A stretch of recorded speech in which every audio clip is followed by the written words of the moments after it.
Well, hello and welcome everyone to the iRacing Stock Car Association Tucson Sound Art Saturday Night Cup Series here.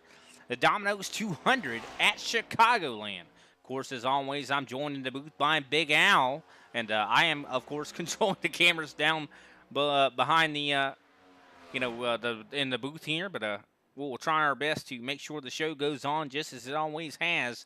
And Big Al, how are you doing, man? I mean, I know we saw a exciting race on Thursday. Probably was the best race all season. Do you think this is going to be the same way?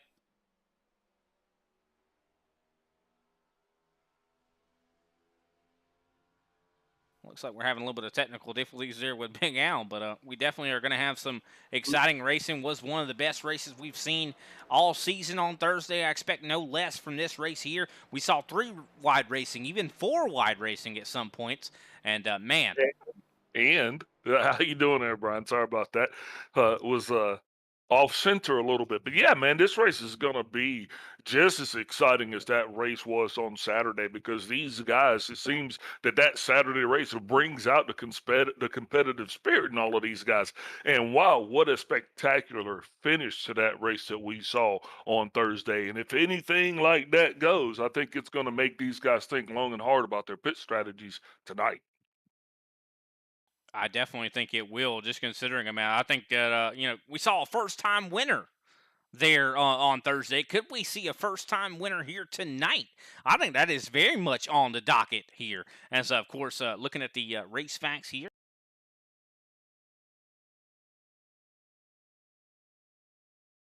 Looks like we do have, like I said, this is a Domino's 200 at Chicagoland. 134 laps, just like on Thursday. Stages are going to come off 25, 50, and of course that final stage on lap 134. Five tire sets in the pits. Fuel window going to be 45. And a little bit of a just interesting thing. When you say five tire sets in the pits, we actually mean four sets of tires in the pits, including the one that these guys start on. But like I said, 45 laps is the fuel window, so not a long time with that 75% fuel tank. Yeah, and another thing is guys are going to have to push it. And we talked about this on Thursday, Brian, how a lot of guys kind of were short pitting it a little bit. But the winner, I mean, his strategy was this: he ran his fuel and his tires simultaneously out together, thus leaving him with an extra set of tires in the pits. And I mean, did you see the way he walked away from the field? Oh yeah, he drove away, literally drove from 21st all the way up to the lead within the span of 4.5 laps. Was what a race that was for sure. And we also saw Austin Story had a very interesting pit strategy too. Finished second place in that race.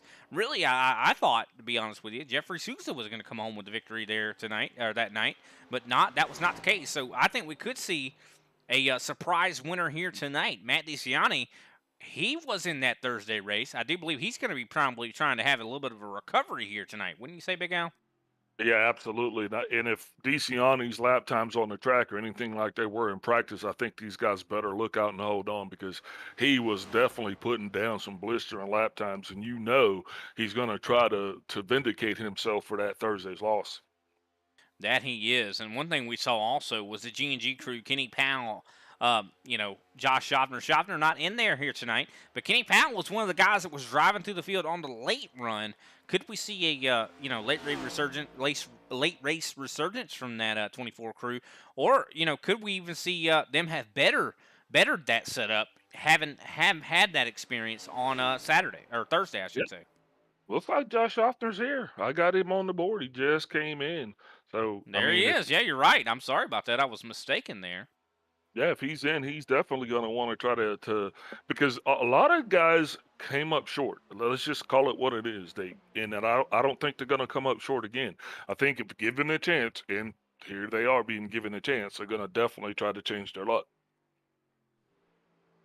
But just like on Thursday, we're not seeing a whole lot of guys actually qualify. Only six people have elected to qualify. I think that just shows you, just like we saw on Thursday, a lot of guys did not qualify and found themselves up to the front of the field. So I think a lot of these guys maybe did watch that Thursday broadcast and maybe learned a little something here for Chicagoland. Yeah, this is going to be a fun track, and the drivers definitely know the tires are going to come into a factor. the setup's going to come into a factor. Some guys are going to, these first two stages are going to fly by, but you're only half out of a tank of gas. So I think it might even be interesting to see if some guys elect to, well, you're going to have to pit. I don't know, but maybe some guys might not elect to pit on that first stage break or to change tires. Well, one thing we did see on Thursday, which I think what kind of led to how exciting that race was how much the tires did wear. We came into this race or on Thursday not thinking that tires were going to be a factor, and they turned out to be totally the main factor. Yep, I think it's going to be a factor again here tonight, Brian. 100%. Well, won't we go ahead and take a quick step away? Let these fine folks there out in the audience hear the national anthem, get everybody warmed up, and get the engine started.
Race fans, it is time for those most famous words in motorsports.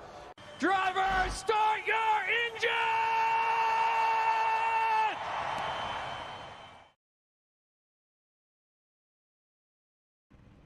And we are. I'm sorry. Go ahead, Big Al. My bad.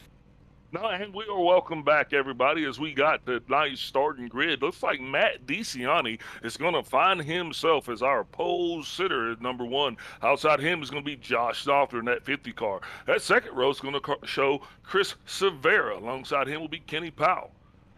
In row three, Andrew Bedrosian and John Mullins. They're going to be followed by Brian Johnson and Greg Wachinski. They'll be followed by Al Koslowski and Chris D. Johnson. That next row is going to have Jose Acosta and Paul Olson. Then we have Gary Adamson and Ryan Strunk. And that's going to leave Derek Jacobs and a Robert Pattingill rounding out this 16-car field, Brian. I'm definitely excited. Not as many cars as we had on Thursday, of course, but I think that is not going to take away from any of the excitement because we got to keep in mind. I mean, on that Thursday race, there was not a lot of attrition, to be honest with you. I mean, at the end of that thing, we had the majority of the cars that started the race still out on the racetrack. We also got to keep in mind there is some tire problems, of course, when it comes to the fall off. We saw guys even fall off to even further, as far as 33-second laps when these guys started out with a 30.6 or something like that. So definitely going to have to keep that in mind. Also, the new damage model. We saw that very much in effect when Brian Johnson hit the outside wall, or actually hit another car, and we saw that that tire almost being disconnected from the wheel, Big Al. Yeah, absolutely. So the damage model and the tire model coming in effect here. And like I said, the key is going to be seeing how these guys have their car set up. First two stages, going to fly by. That Thursday night race, we only saw 2 cautions, and I'm imagining it's probably going to be the same here tonight. That's what we're thinking so far. But only time will tell, Brian, as we get ready to get this thing started. Looks like the pace car is going to be set to roll off here and getting these cars rolling around. And I think we are going to be in for an exciting spectacle of racing here tonight at Chicagoland. Yeah, I think a spectacle is definitely the best way to probably describe this. Matt DeCiani, of course, trying to have that recovery, that almost redemption from Thursday night's race. Josh Schaffner, he can be starting on the outside row in second place. He also was one of the guys that was really good on the long run. I'm curious to see how this is going to go. And then also we're introducing a kind of a new not a new face to us, but I mean, Chris Severa, does not race in that Thursday series. What has he learned from that Thursday race? That's what my question is. Did he watch that back and learn some things? Well, Matt DeCiani swept the first 2 stages, and I don't even remember where he was at there coming down to the end of that thing. So if tonight's race is going to be anything like that, I think we should be in for it. I mean, I don't think we're going to see a lot of lead changes. I think guys are gonna have to do some creative things to get out front. I think Schaffner, though, is probably going to try to get out front sooner than later because, there's no comparison to that good, clean air. And what I think we saw, last week's race, the track was a little bit cooler too, if I'm not mistaken. Right now, the track temperature is 102. Air temp is 79. We got a wind from the west coming in at, I do believe, 7 miles per hour. Mostly cloudy, so that cloud cover could cause some problems here, as this is a 1.53 mile track. I did not realize that. I actually thought this was just a 1.5, but apparently this one is a little bit longer. I know Chicagoland, known for how wide it is, that's for sure. As, we're going to see passes coming from every which way, the top, the bottom, the middle, everywhere, even on the apron, Big Al. And sometimes, though, that doesn't work out in the driver's favor because, if the racetrack were a little bit tighter, it would probably lend itself to more cautions, Brian. But just like you said, this racetrack is so wide that sometimes drivers could get spun around and just not make it back to that lead race pace. 100%. We'll have to see how that all works out here as everyone's still waiting to get pulled off here of the grid here. And there goes the pace car. Looks like some guys are going to miss the grid here. Looks like Greg Wyszynski going to be one of those certain guys. Chris Johnson also does not appear to be gridded up yet. That is going to be unfortunate for them. Hopefully they looks like they might be starting from the pits here, Big Al. Interesting to see that. As we mentioned before, stages are on 25 and 50.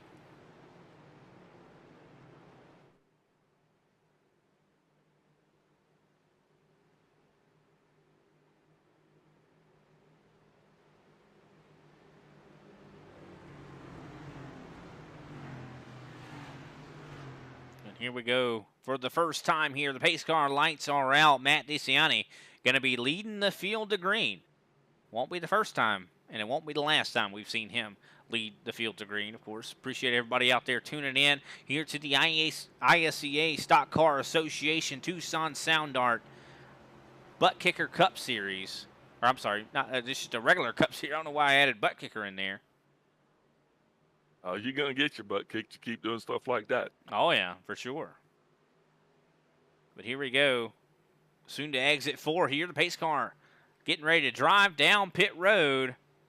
And we're going to enter the Geico restart zone. The green flag out in the air. And look at that. Severa giving him some pushes to Matt DeCiani. Looks like Matt DeCiani was a little bit asleep there on that start. And as the leader, it doesn't necessarily go with him. If he comes outside that restart zone, it is on the starter to throw that green flag. And it flew, catching him just sleeping. And that's going to let Schaffner get a little bit of a run on the outside. Like I said, Schaffner's not going to be patient. He's going to be trying to get that 5-0 out front so he can benefit from that clean air. If Matt DeCiani gets out front tonight, though, I think it's going to be just like Thursday. Yeah, I think it will exactly be that. I mean, we saw it on Thursday. DeCiani fought hard with Mark Pageant, trying to hold on to that lead, and he was able to do so. But Schaffner will not be denied. Look at the run he's getting up through the middle. Yeah, unfortunately, neither one of these guys has anybody up behind them yet to help push themselves through this. But looks like they're going to be getting a little bit of help here pretty soon, as this we got 2 laps in the books already. The 6'2" of Chris Severa starting to catch up to these guys as they're still side by side for the lead. The drop of the green flag literally was a fight for the lead automatically. Everyone else behind pretty much side by side.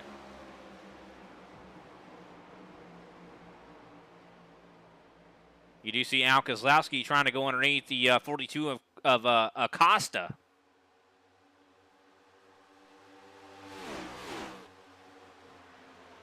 And look at that. Josh Schaffner has worked his way to the lead. DeCiani now side by side with Chris Severa for second place.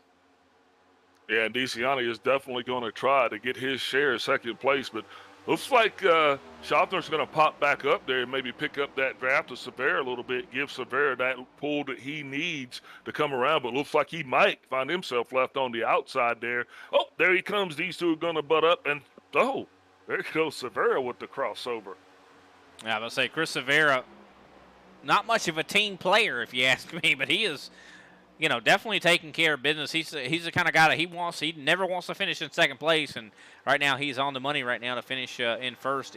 But still so much of a race left to go. I'm not sure what we're going to see here as this race goes on, as DeCiani tries to work his way back past Josh Schaffner now that Schaffner's in the dirty air.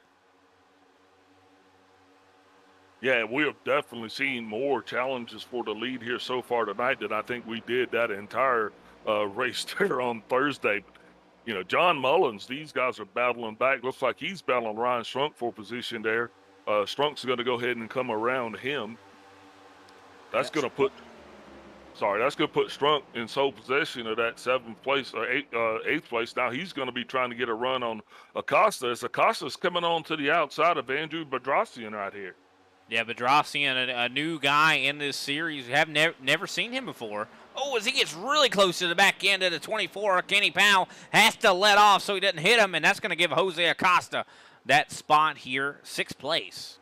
Yeah, sometimes these cars do get sucked up, man, because the draft is a thing here in Chicago, and if you can get it in there right, you can tuck in and you can make pace. But you look, these guys right now, they're battling for position more so than they are actually trying to pace each other. 77 of Strunk's going to now try to come by Pedrosian, and just like that, Jose Acosta now going to be trying to take a run on Kenny Powell for that 5th spot. That he is. Trying to take a run is the best way to look at it, as Acosta makes his way up to the top 5. Kenny Powell, though, we know him from Thursday, was better on the long run. We're only 8 laps into this thing. This is nowhere near what the long run looks like.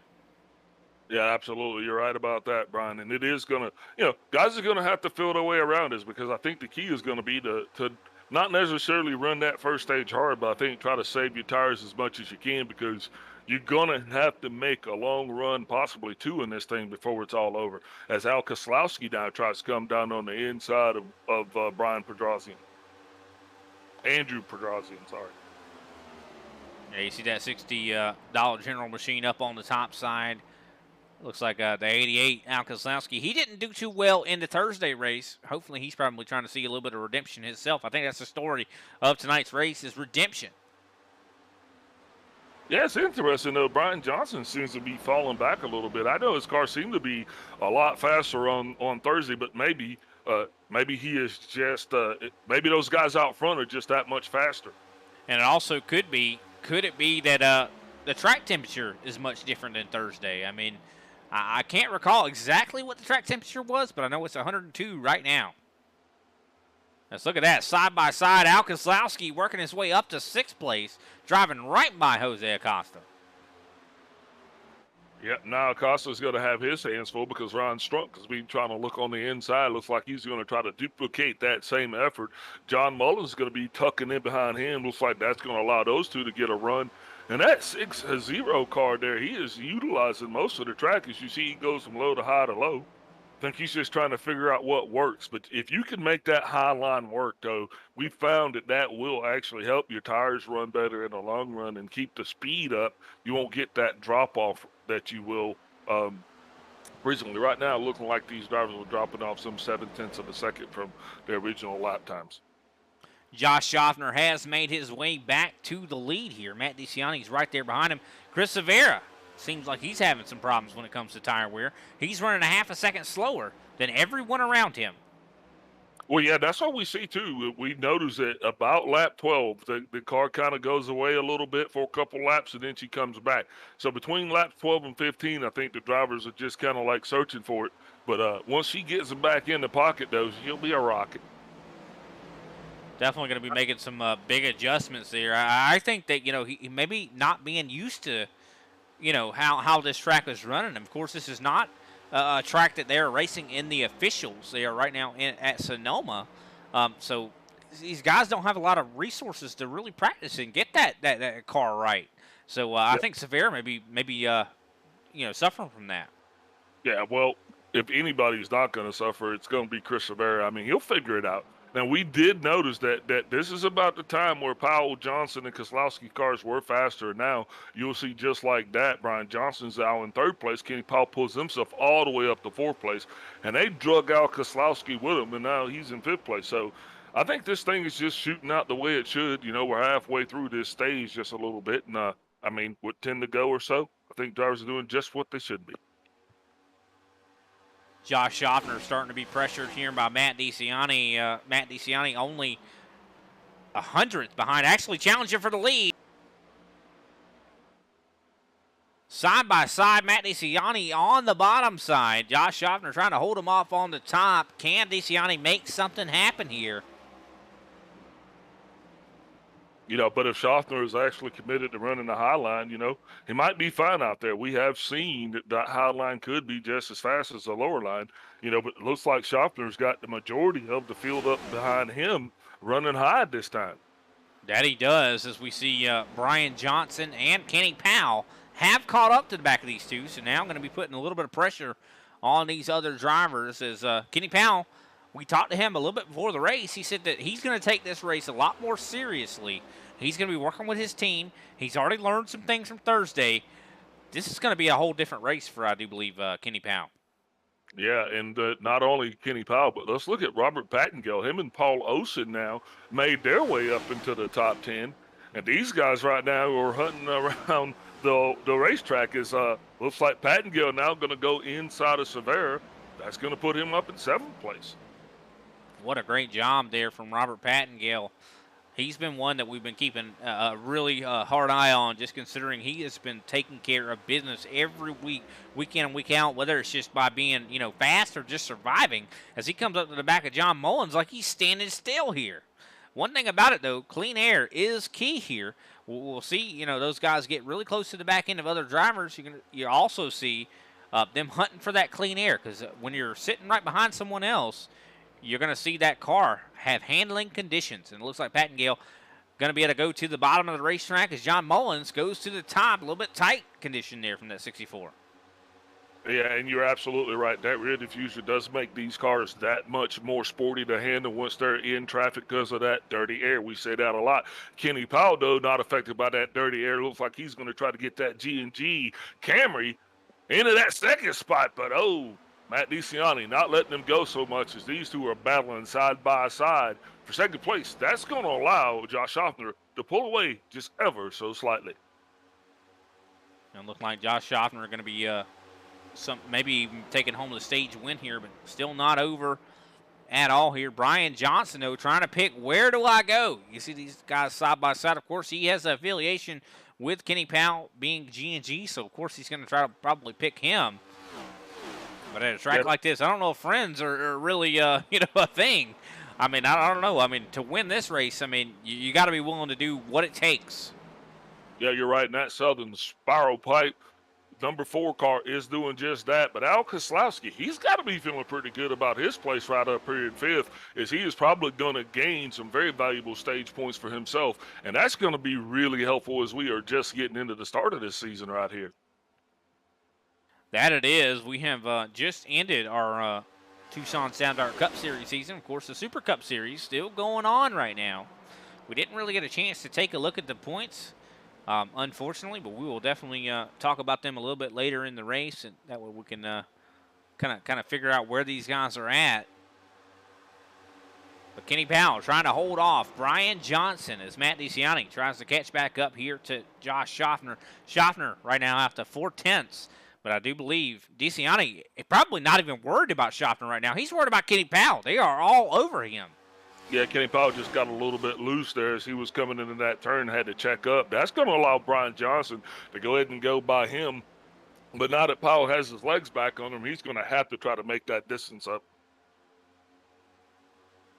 That he is, and right now it looks like his single file throughout most of the field. Oh, yeah, it definitely is. He single file throughout the field as these guys are starting to feel those woes of those tires. But you got to get used to them because I'm telling you, come that last stage, this is only going to be halfway through what you're going to have to actually run on those tires in order to get them where you need them. That is for sure. We're looking at lap times right now. Josh Schaffner, last lap, 32.884. His fastest lap was a 31.1. So already we're seeing almost 2 seconds to fall off. Yep, speaking of fall off, looks like pit road is going to be closed as now we are 2 to go in the stage. That we are, and soon the stage caution will be flying out in the air. I don't know if Josh Schaffner is going to count himself in the stage win, though, because Matt DeCiani has been making up a lot of time on him. That one car looking like he is definitely in redemption mode. As he runs a little bit higher on the racetrack, trying to get the run on the exits to get alongside Josh Schaffner. As we're now on lap 24. Next time by, we will have 1 to go in the stage. And I don't think that 1 to go could come any sooner for Josh Schaffner. If we look all the way back in the pack, I think a lot of these guys kind of started to get a little bit what they were feeling for there, Brian, because these cars are just slowly coming to them. Yeah, I think a lot of these guys, maybe, the guys that weren't, especially that were not here on Thursday, definitely starting to feel that, especially a Chris Severa. I mean, we saw him challenge and take the lead. Now he's back to 9th place, trying to just hold on, figure out what's going wrong with that race car here as the white flag is out for the stage. Whenever the 10th place car crosses the line, we will see that stage caution come out. And it looks like Josh Schaffner is going to be our stage 1 winner.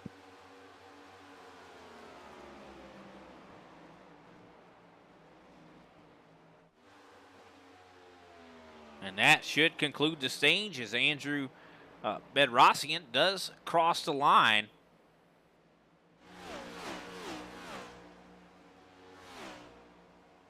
Still waiting on the caution to come out. And there it is. That will conclude stage 1. Josh Schaffner, your stage 1 winner. 2nd place going to be Matt DeCiani. 3rd place, Brian Johnson. 4th place, Kenny Powell. 5th place, Al Kozlowski. 6th place, Robert Pattengale. 7th place, John Mullins. 8th place, Paul Olson. 9th place, Chris Severa. And, of course, 10th place, Andrew Bedrossi. Well, why don't we take a quick step away? That way these guys can get themselves on pit road, and we will try to talk to our stage 1 winner, Josh Schaffner.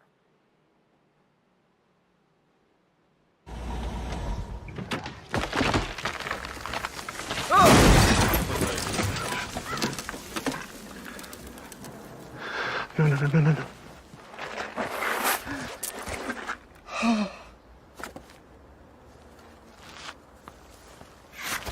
When you carry out, some things are out of your control. But with Domino's new carry-out insurance, we'll replace your pizza if it gets ruined after you leave the store. Carry out large 3-topping pizzas for $7.99 every day.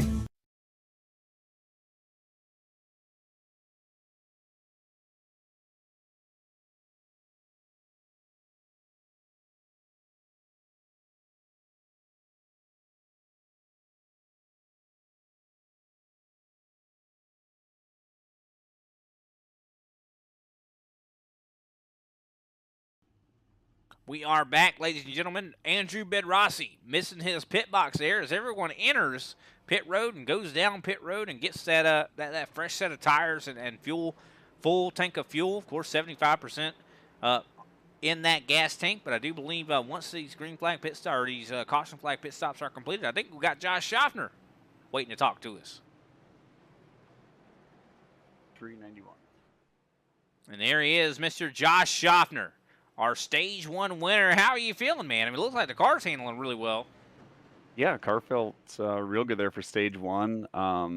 Matt's Thursday night, Matt was pretty quick on the short run, and a lot of us guys at GG got a really good long run car, and I really hadn't probably pushed that hard. I was a little nervous there, running side by side for, I'm not sure if it was 3, 4, or 5 laps, if I maybe cooked my stuff, but no, got it out in clean air and was able to hold them off, and yeah, we'll see how stage 2 goes here. Another short run, and it's off to the long run pace of stage 3. Yeah, I know we saw you, on Thursday. Do you feel like you learned something in that corn machine?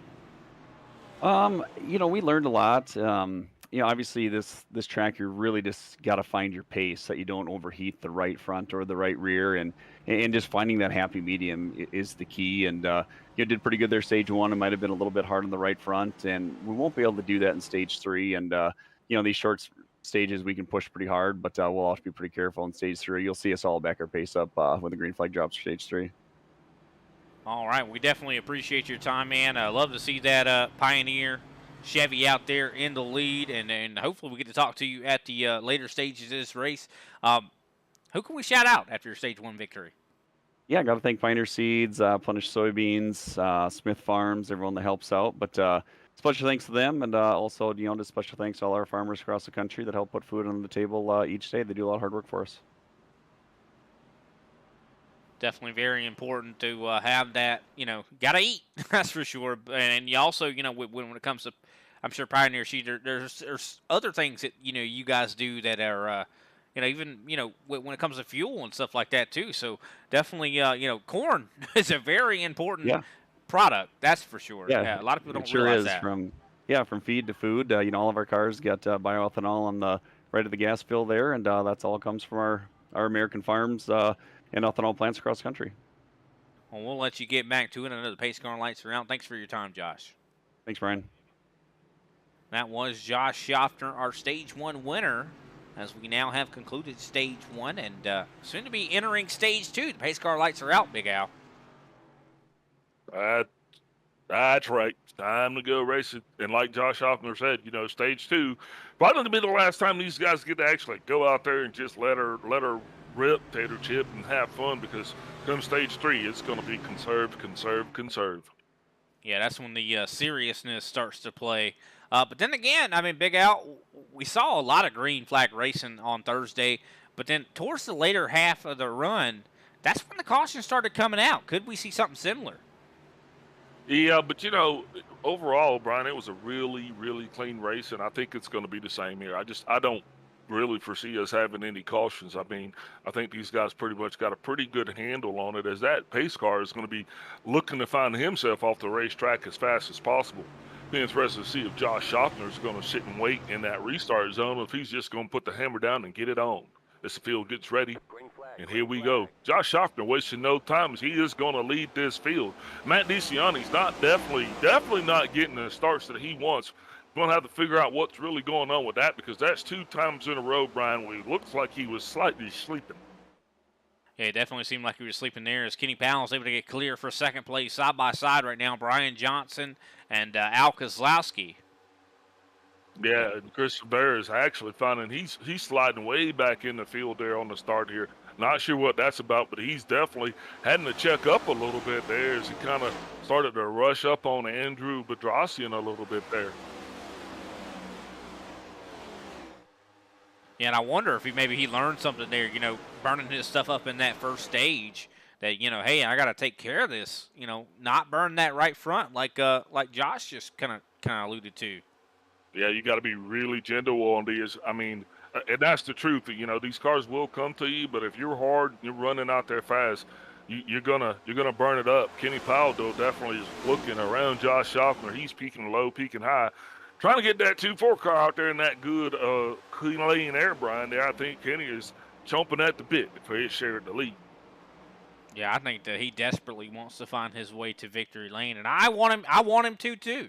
I feel like, he deserves a win. He's been chomping at the bit for so long and has not found his way there in quite a while, and I think he deserves one to go his way. But a lot of times, though, you say, I want one to go my way, but that's not how it works. You got to actually work for it and put a whole race together. Yeah, but speaking of putting a race together, Ryan Strunk is doing just that as him and Jose and Andrew are battling for position back there. These guys are definitely not letting it go, man. They're determined to make something happen. That they are, side by side. Jose Acosta trying to challenge Andrew Barassian. It looks like three wide for just a moment there. Yeah, I don't think this battle is going to end anytime soon. Look at how Petrosian comes down low like that. He is really making that racetrack work for him. But, sometimes I find if you move around like that, Brian, the person that pays theirs for you is your tires. Shrunk it to the wall a little bit there. And we saw how that worked out, too, with Joseph Lester on, Thursday. You hit that wall too many times, it can really cause a lot of problems for that race car with this new damage model. Yeah, and it caused us a couple cautions as well, if my memory serves me correct. But so far, so good here tonight is the battle for that third place is starting to heat up, and Al Koslowski is now going to come up there and try to get his name in that top 5 running. But just like that, here comes John Mullins, and he's saying, hey, Al, I think I'll take that 5th place slot from you. They're all fighting to talk to us, Big Al. You know it, Brian. Side by side, though, right now with Al Koslowski and John Mullins fighting for the 5th position. You see Matt DeCiani underneath Kenny Powell. Yeah, surprised. Go ahead. Surprised that DeCiani actually had been able to muster that speed that he had last week, man. He was really, really fast on Thursday, but so far tonight, man, he has been somewhat in check, not actually being able to get out in front and run away with that commanding lead like he did on the previous night. So far tonight, it's been tight, and even so, Brian, we are tight all the way through to the top 10 right now.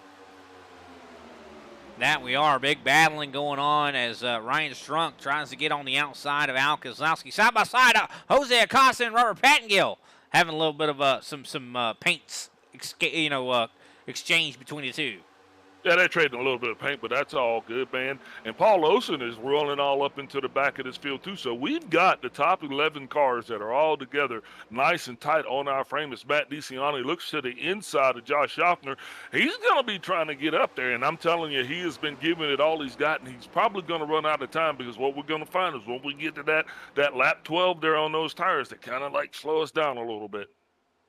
Yeah, speaking of which, we are on lap 11 on the tires right now. So next time by will be lap 12 on the tires. So, and guess what? Only 11 laps to go in the stage here once we cross the line. As Matt DeCiani up to the front for the first time here, or actually not for the first time, but I mean, he's definitely found his way up to the lead once again, I should say. As there comes Kenny Powell. Powell's going to be on the inside of Schaffner now. Schaffner might have just burned himself up just a little bit because Johnson's going to get behind him. He's just going to try to get that draft, and if he doesn't move down soon, well, there it is. Al Koslowski now going to move up into that 3rd place position there. You know what, though? What I really feel like is going on with the new tire model, a lot of times we say that clean air is really where you want to be, but Josh Schaffner was up in that clean air, and for some reason – maybe these guys are having their cars set up for the dirty air, and when they get out into clean air, it doesn't work for them as well. Well, he was out front, and he didn't have anybody to pace but himself, so that might have had a little bit to do with it as well, because if you run those first 5 laps hard, Brian, you're not going to be able to recover from that. That's the way racing works usually. So I think that's probably what Schaffner's feeling just a little bit. Definitely could be the case here as Al Koslowski side by side with Brian Johnson trying to work his way up to 4th place. John Mullins kind of watching this battle take place. Yeah, Mullins seems to be losing his speed just a little bit as this field is now starting to spread out. That 6-0 call, Petrosian gets a little bit close to the wall there. He might just got him a little bit of a love strike. Looks like he definitely did here as he tries to get back to the back of Jose Acosta. But Matt DeCiani right now out to 1 second of a lead on Kenny Powell, who's in 2nd place. Yep, and just like that, Al Kozlowski looks like he is going to get around Schaffner. Now, that's going to put him up in third place, and that has definitely got to make Kozlowski be feeling pretty good. But nope, Schaffner's not done yet. He's going to try to get right back on the inside, forcing Kozlowski to run high with that Speedway Angels car, and he is doing just that. But looks like Kozlowski is going to be able to hold the position as Brian Johnson now snuggles up to the back of that 5-0. That he is, side by side, Al Kozlowski and Josh Schaffner. Al Kozlowski now trying to work his way up into the top 3. What a move from him to be able to work his way. I mean, he did not look this strong on Thursday. I think he definitely some big learning took place in Al Kozlowski's camp. Flap, man. The more time you put in behind the seat here, the better off it's going to be. I mean, we are coming up to 5 to go here in this stage, Brian, just like that. This thing is just rolling by. That it is. Very much rolling right on by as Chris Severa. He's back there in 13th now. Something is definitely wrong with that 62. This is not what we expect to see from a man like Chris Severa, who is leading the points in the Super Cup Series. Do you think that maybe Severa is just going to stay back and not pit when the caution comes out? Could be, maybe he saw what Austin Story did. Could be the case. I mean, he ran hard in the first stage. You just kind of chill out and lay low in the second stage. I mean, yeah, we've seen Severa do stuff like that before. As Josh Hoffman has tried to come down on the inside of Al Kozlowski. These two still battling for third place. Trying to get the top of that pyramid there for the podium. He's usually willing to make risky calls. And I think that's why he's the champion, right now slated as being the championship leader at least. Here comes Schaffner, though. He is diving in on the inside, but he keeps getting tight. I don't know how this is going to work out. Can Kozlowski keep the run on the high side? Oh, he touches the wall. He's going to come down and almost gets into Schaffner. Schaffner does get clear. That's going to open the door for Brian Johnson. That's also going to just extend Al Kozlowski's pit window just a little bit longer while he's sitting there because, you hit the wall now, that quarter panel doesn't cave, but if you hit it just the wrong way, you will feel that damage.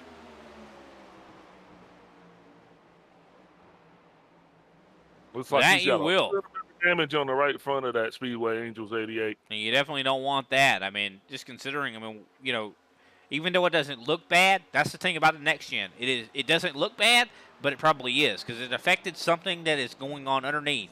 The mechanics that are happening underneath that chassis.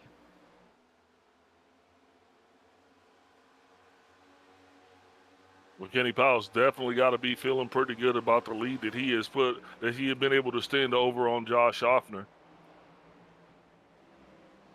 Well, looking at lap time, so Matt DeCiani is the faster in this period of the run. He is looking so strong. He's actually multiple tenths faster than everyone behind him, as now I do believe we're coming up here on the white flag for the stage as we turn on to lap 50.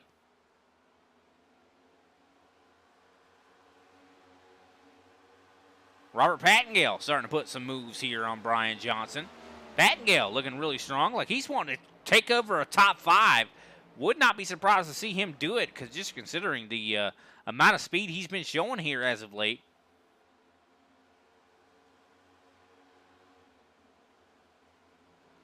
Andrew Bedrosian trying to get around Ryan Strunk back here. That is for the 10th place position, or actually the 9th place position, but of course Bedrosian is in 10th place, and he will be the one that is the last stage point guy here. I don't know. He throws one in on Ryan Strunk, not able to get there, and there is the stage. The yellow flag is out. That's going to give Matt DeCiani the win here for stage 2. This is something different than we did not see on Thursday. We saw Matt DeCiani win both stage 1 and stage 2. This time we saw Josh Schaffner win stage 1, and now Matt DeCiani winning stage 2. Let's take a quick step away, and we'll be right back so maybe talk to our stage 2 winner. There are moments that surprise and delight the mind and the senses. Introducing SoundArt, the world's first truly customizable, concealed, flat panel art speaker system. A revolutionary combination of incredible sound delivered from your most meaningful pictures. When art and technology intersect, there is a seamless blend of creativity and function. Come alive in the streetlight, pulling at the stars in the moonlight. Every time I feel you close. With SoundArt, anyone can print their own artwork or pick from numerous licensed artwork that we have. The possibilities are limitless. Enjoy beautiful and amazing sound throughout your home. The entire surface of your artwork generates incredibly robust sound. Your art never sounded so good.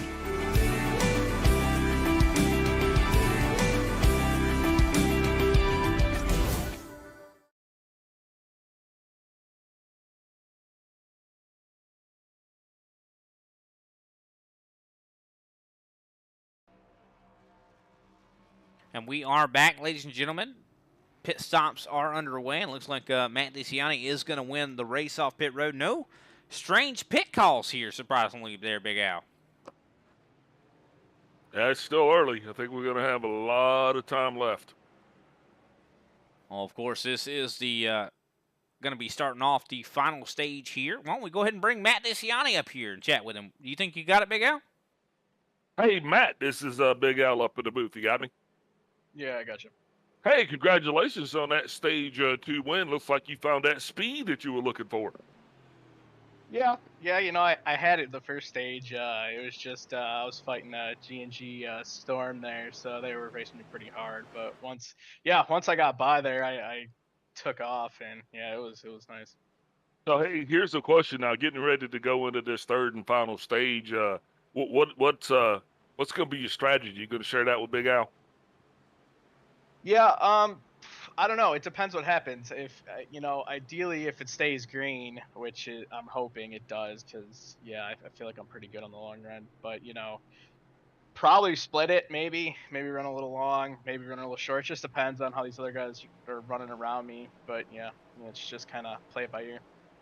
Yeah. So, are you going to be setting a blistering pace, or can we expect for you to kind of lay off a little bit here on stage 3? Well, yeah. You can kill the tires in the first 5 laps and screw yourself from lap 30 on. So you just got to run as fast as I need to run to not lose too many positions. Well, roger that, and I'm going to let you get back to running. Congratulations on that stage 2 win. Would you like to do a mini shout out before I let you go? Yeah, sure. Thanks to you guys in the booth, and thanks for EPI. Thanks. Well, all right. Hopefully we'll talk to you here at the end of this thing. Good luck to you, driver. Thank you. That was Matt DeCiani, your Stage 2 winner. Now going to be leading the field to green here as the pace car on light should shut off this time by. And this is when, I do believe, if I'm not mistaken, Big Al, last, when we came, Thursday's race, this is when it got exciting. This is when the gloves started to come off. Absolutely, because now this is the dash for the cash, and guys are going to have the, hope for the best, I guess. You just kind of stay clean, try to stay off the wall, try to stay out of traffic, conserve your tires, and we'll be looking for those pit strategies to start unveiling there here in about the next 50 laps or so. I'm wondering who's going to get that plate of biscuits here at the end. But, you got to risk it for the biscuits. That you do here, as of course the pace car lights are out. We're on the back stretch, soon to get back racing here for the final stage of the race. Of course, as I mentioned before, these guys have a 45-lap fuel run. We did see some very alternate strategies, some very different strategies last Thursday, to where we saw guys even, waiting until the fuel tank was out and then pitting. Saw some guys going a little early. I think it just depends on how your car's handling. Yeah, and that's what's going to happen. And I think once these guys go racing green here, they're going to start to get separation from each other. Because just like Matt DeCiani said, I think Big Al even called it. Well, we're going to go back racing that Geico restart zone. There goes Matt DeCiani. Definitely got the best launch that he's had thus far today. And now he's got that car in the wind. Kenny Powell actually sleeping on that one. Josh Schaffner's going to go by him along with Al Koslowski in that 64 car. John Mullins pulling alongside. Ooh, Mullins and Powell getting a little close there. That's going to cause Patton Gill and the whole field to check up behind him. Now Getting they're a little too friendly. Yeah, look at that. Looks like I do believe that's Brian Johnson. Took him 4 wide on the bottom. And he's going to work his way up into the top 5. Oh, he gets loose. Yeah, Johnson is loose there in that Southern Spirals Pipe car he is, but it looks like he has got it back on the go. Robert Pattengill on the inside, Paul Olson on the high side. As green flag racing continues here at the Chicagoland Speedway in Chicago, Illinois. And Al Kozlowski worked his way up to now 2nd place. Looking pretty good in that Speedway Angels machine. If I didn't know any better, I'd say Keselowski was actually enjoying this track exactly by his performance today. I think that would be the case. His pile now is going to be stacked up behind that 5-0 of Schaffner, but here comes John Mullins, sorry. John Mullins, though, on the longer run in that last stage, was struggling. So I'm curious if that's going to be the case here in this final stage. I wonder if anybody learned anything from those first 2 stages. You know, that's usually what you use is almost like your relevant data they would use to make adjustments. So I'm curious if those guys use that wisely, especially if we're not here on Thursday. I mean, I think Thursday was relevant data for a lot of these guys, except for the guys that were not here. So I almost feel like they're at a disadvantage in some regards. Wouldn't you say? Well, I don't know. I think Chris Severa, though, is my car to watch as he is all the way back in 14th position. But I think he's just sitting back there taking it easy, saving his equipment. And he is going to find his way to the front of this thing on the long run just for fuel mileage and tire conservation. That's what I'm looking at. Derek Jacobs also actually is now making himself up into the field. He seemed to be running a little bit sluggish there earlier, but now he's up to 10th place. So he's got to be feeling good about that as well. Definitely does.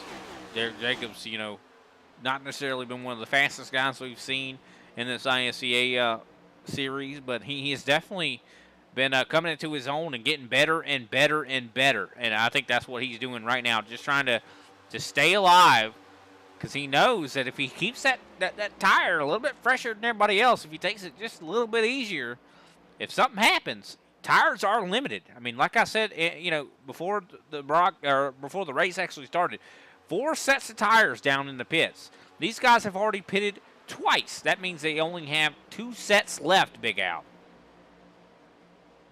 Yeah, well, that's still plenty, though. It wasn't plenty on Thursday. That was just because of a off-cycle caution that caused a lot of guys to actually have to flip a coin to make a decision. Hopefully they won't have to do that here tonight, and they'll actually be able to stick to their pit strategies, because if these drivers are actually able to do that, that's going to work out really good for them. But you know who is really doing I kind of hope it does happen again, just because, that was one of the most exciting, seeing someone drive from 21st to the lead within 4 laps. I can't help it. I'm hooked. I want to see more of that. Oh, yeah, that was pretty exciting. But, exciting right now has got to be Al Koslowski, because, man, he is got a solid grip on 2nd place right now, and he is running down Matt DeCiani. So he has got to be feeling good about how that Speed Angels 88 is performing for him here tonight. Oh, he definitely does. But, of course, it seems like, DeCiani has that car set up for running in that clean air. Does Big Al have it set up for that? That's going to be the main question here. I think a lot of the guys are, predicting that they're going to be in the draft for the majority of the race. And I think DeCiani maybe took it a different direction. He knows that, I want to be in the lead. I need to have that car set up to whenever I'm in the lead. So Al Koslowski, he's got a major challenge ahead of him going to get someone like DeCiani.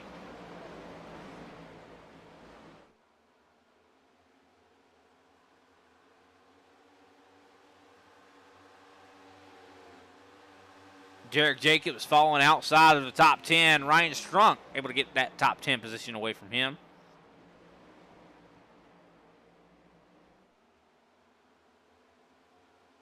Brian Brian. Johnson trying to work on Andrew Bedrosian. You know, Brian Johnson was actually up front a lot on Thursday. I know people were like, you guys talk about Thursday, talk about Saturday. But we're just saying I mean, there's a lot of comparisons.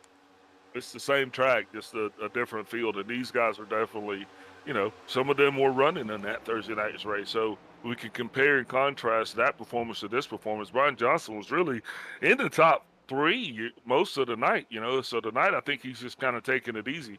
I think he is going to try to make certain that he is definitely saved a little something here, you know, because when that caution came out, if these guys run their tires down, you know, you're going to want to go on in pit, because right now, you know, you could make it with 2 pits on this thing. Right now, these guys are 14 laps into the stint. Of course, Robert Pattengale trying to work on Andrew Bedrosian. And looks like he is having an easier time than Bedrosian is. As Bedrosian gets really close to the wall, has to lift. And that's going to even give Paul Olson a chance to get up in the top 8. Yeah, Bedrosian's just running that high line, though. You know, and the thing is, don't judge these guys just yet, people, because what's going to happen is as we get into 40, 50 laps in this stint on tires, we're going to start to see how these cars are actually going to start to handle.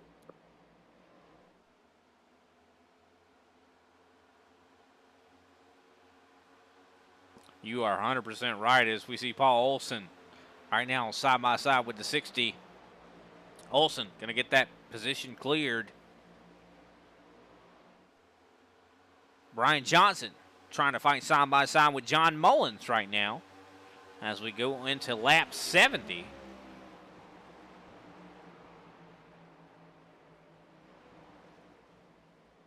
And a lot of these guys just don't have the long run. And, you know, I don't even know how much setup is really playing a role in that. I think that, to tell you the truth, with this new tire model, I think it's just all about the driver in a lot of ways. How hard are you driving it?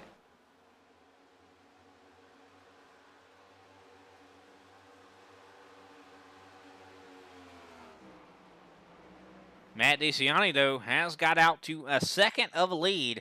Al Kozlowski right now second place. Josh Schaffner, he's about 1.3 back from Al Kozlowski. Kenny Powell is a half a second back from Josh Schaffner. Brian Johnson is right now also a half a second back from Kenny Powell.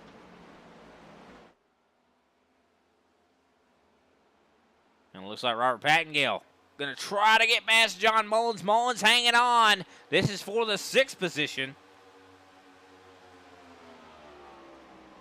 Huge fighting going on right here for 6th.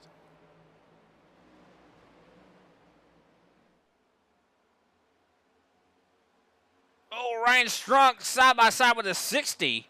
Trying to make something happen. As he is in that cornflakes machine.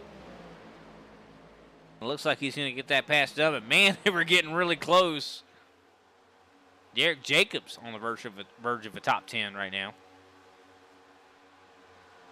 Yeah, he's just going to have to keep Pedrosa in his sights there to at least try to benefit from the draft, because the one thing you don't want to do is you don't want to fall too far back. But speaking of far back, there's Jose Acosta back there with Chris Severa still hanging out in the rear.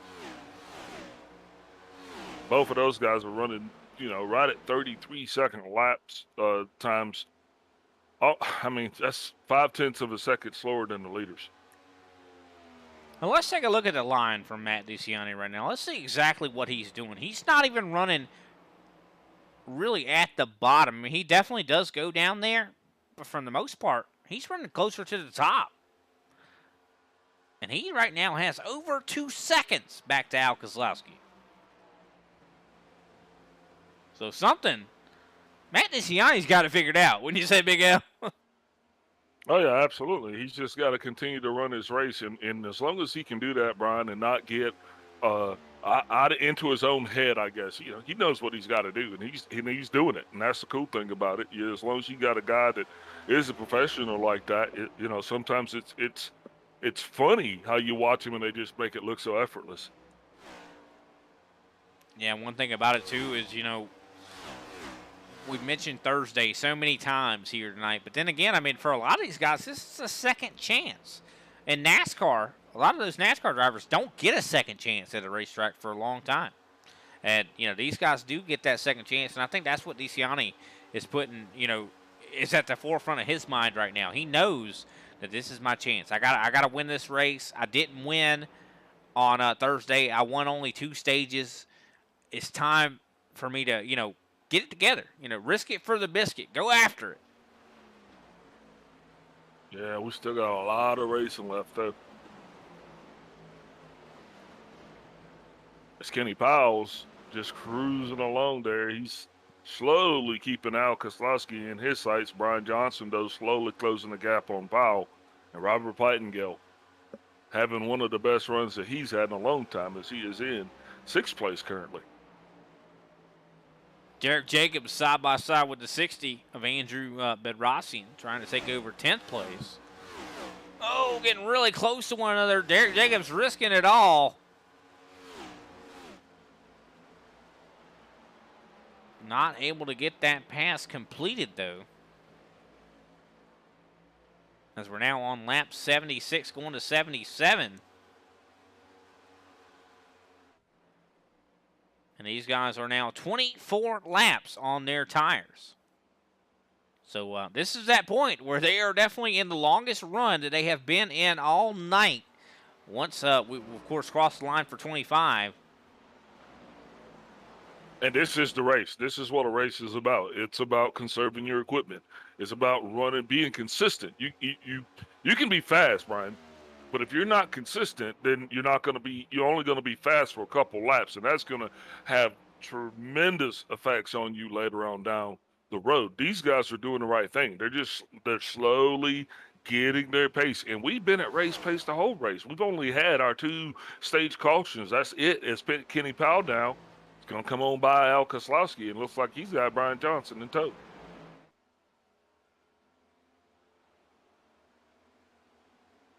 Yeah, Kenny Powell, I think, was probably trying to keep his equipment there, and Al Koslowski was kind of burning it up, it seems like, as he's now falling back into, I do believe, the 4th place position. Oh, contact! Well, he just run right into the back of Brian Johnson. Al Koslowski did. But that's what happens when you get that draft. It'll suck you right up into the back of him.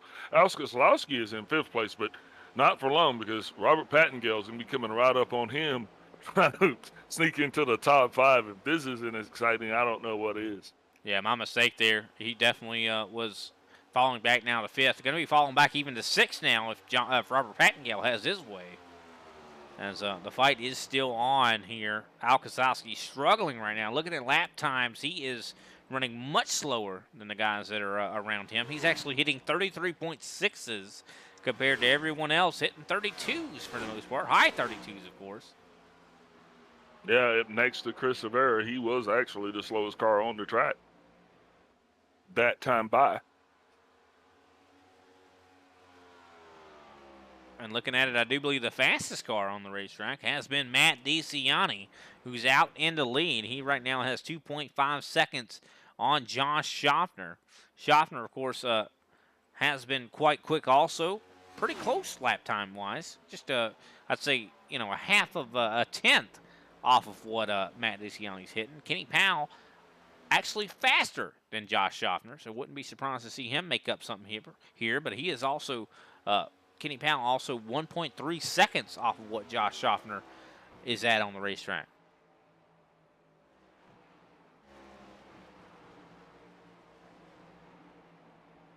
Robert Pattengill has made the pass, and I do believe he has now moved up to 5th place.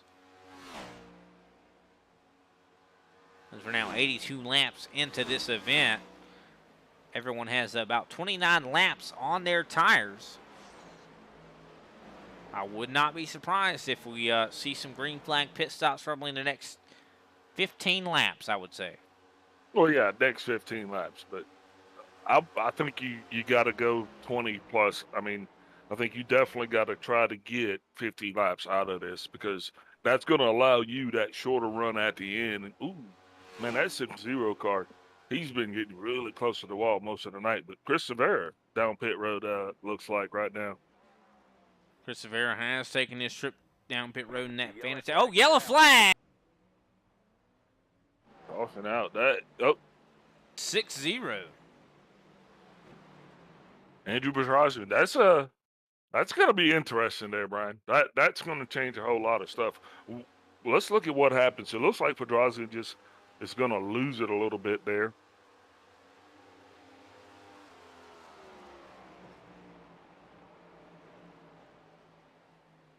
Taking a look back at it right now, see what happened here to the 6-0. Oh, it just gets loose on the exit of 2. Gets into the outside wall. Luckily, looks like no one got into him, so that was about the best wreck you could ask for. Oh, Wachinski barely misses that. It really wasn't. Because, I mean, poor Severa was on pit road. Yeah, but I mean, he made the decision to go down pit road. No one told him to. He was already stopped by the time the caution came out, which means Chris Severa might actually just. He's got new tires, and he probably get the lucky dog here.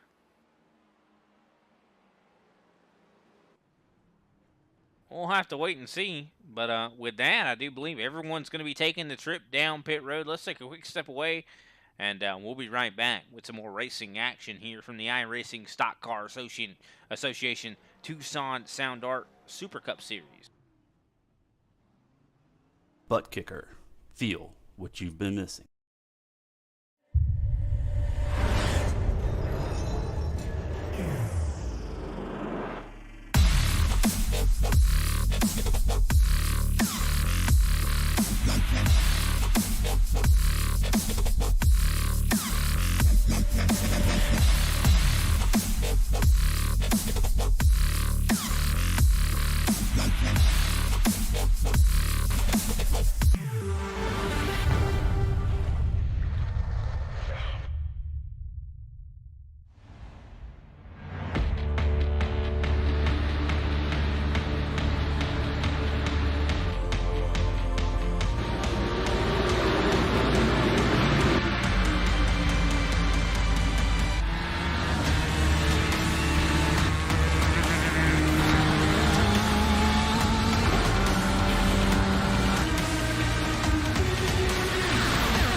And we are back, ladies and gentlemen. Appreciate everybody tuning in here to the iRacing Stock Car Association. Definitely got some good racing ahead of us here. It's kind of an ill-timed caution. Of course, as Big Al me and him kind of talked about during the commercial break, these guys do not have enough fuel to make it to the end. And we have had 3 pit stops. That means, Big Al, there's only one set of tires left in the pits. Newsflash, Brian. This just in. Apparently, Al Koslowski and Kenny Powell came down pit road. And if my math serves me correctly, if these guys, which we see Schaffner and Brian Johnson and the whole field doing again, if these guys come back down and they top off, they will actually be able to make it to the end of this thing green, because that's going to put it at, right around 50 laps. Matt DeCiani. What I'm seeing here, Kenny Powell, those guys did not take tires there. So they're just Kenny Powell's pitted 3 times since this caution. They're just coming down, getting topped off for fuel, because they know if they could squeeze as much fuel into these cars as possible, they'll be able to make it all the way through. Looks like Chris Severa, though, I think he's probably going to be out of the race car. That is unfortunate too. I mean, his championship points lead definitely is quite substantial, but still, with more and more performances like this, it might not look that way. Well, it's just starting for that Tucson Sound Art Cup, so this is only the second race for that points chase. So, every performance is going to count. But I'm talking about for the Super Cup. Oh yeah, yeah, he does have a lead in the Super Cup, but we are doubling it up here. Looks like the lights are off on the pace car. Hopefully, everybody can get this thing lined up here, and we won't get penalized. I don't know what's going on with the field. They are staggered and jaggered. And there is the green flag back out in the air. Matt DeCiani going to get back up to speed here. Robert Pattengill right now holding second place. That was a very interesting restart, to say the least.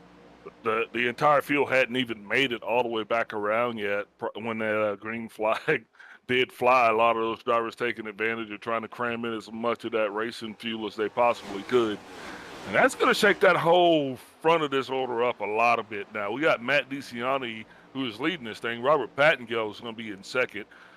John Mullis is going to be in third with that 64 car, followed by Derek Jacobs in the 27. Josh Schaffner is now in the fifth with Ryan Strunk in sixth. Brian Johnson is in seventh. Kenny Powell eighth. Jose Acosta ninth.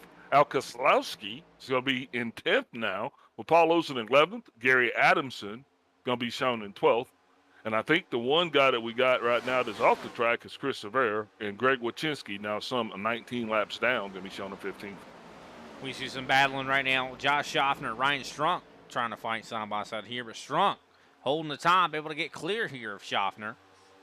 He is able to hold on to sixth place as Schaffner has a whole slew of cars right behind him trying to work around as you see Kenny Powell go up to the top sign. Oh, wow. Kenny Powell getting really close. Oh, 3 wide there. Strunk has some problems. Yeah, Strunk definitely off the pace right now, and that's going to cause everybody to scramble and get low around him. But here comes Jose Acosta now. He is in the 8th and looks like he is wanting to do battle with Brian Johnson, as he is definitely thinking he's wanting to get himself in that 7th place position there. Ryan Strunk, though, looks like he's back on pace, and he's going to say, hey, don't forget about me, guys. Yeah, I mean, when you see a guy in a Terry Labonte paint scheme, you don't ever forget about him.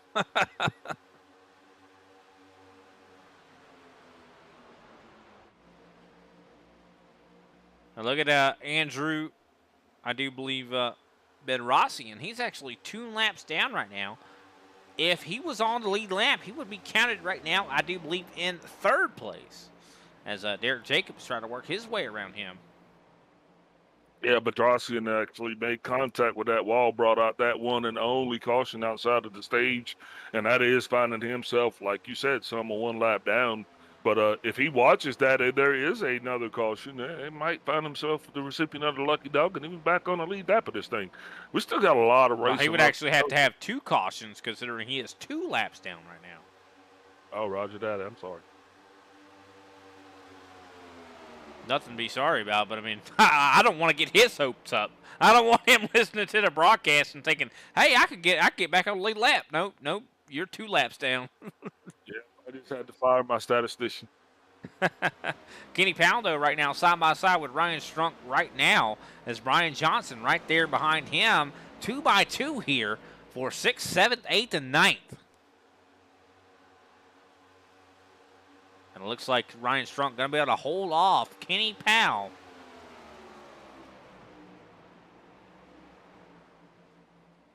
What a job there from Derek Jacobs. Got to give him a huge shout out right now. Sitting there in 4th place, looking really strong. At 27. Has not had a lot of success in this league. Been definitely wanting to see him get himself up in the top 5, and it looks like he's on point to do it here as we're now 95 laps into this race. And I do believe that makes us, if I'm not mistaken, 40 laps to go. Yeah, it should be some 40 laps to go, but the thing about it is, these drivers, they got to make it work. And I think, if my math serves me correctly, some of these guys up front might just be a little bit short. No, I think you're right. I mean, we just, the top 4 right now actually are on 10-lap-old equipment. Everyone on back is 8 laps, I do believe, for the most part. That two laps of fuel, though, I think that's going to make the biggest difference on this, because 2 laps is 2 laps. And I think could be the deal breaker. Then again, I still don't think they're going to make it. I don't think anybody's going to make it, to be honest with you, Big Al. I mean, we're just talking about, It's now 40 or 39 laps to go. I mean, these guys, 12, 11 lap old tires, haven't got, I know that some guys did get some gas. I still don't think that makes that up. I don't know, Brian. That's why we call them strategies, and I think Big Al's mouth is showing that we're going to be right on it there. Yeah, I think it's definitely going to be an interesting finish here if we go green to the end, because could we see some guys run out of gas? I think that's a distinct possibility.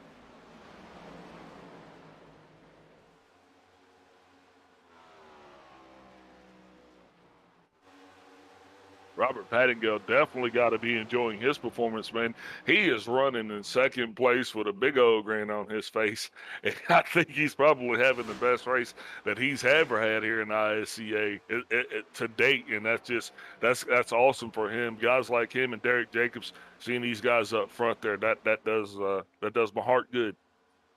That it does, and he's running faster than the leader right now, much faster actually, about a half a tenth so far. So, I mean, that definitely adds up. Could he catch up even to Matt DeCiani? We saw a first-time winner on Thursday. Could we see a first-time winner here tonight? I think it's definitely within the realm of possibilities. Anything's possible. I think this week more so, right?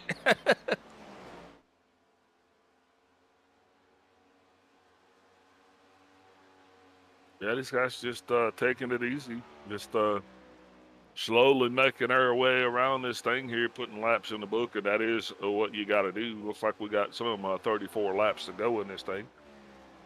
I think we see Al Keselowski coming off pit road. We got a car coming off pit road. Not sure who that is. 88 is coming off of pit road right now, Al Keselowski.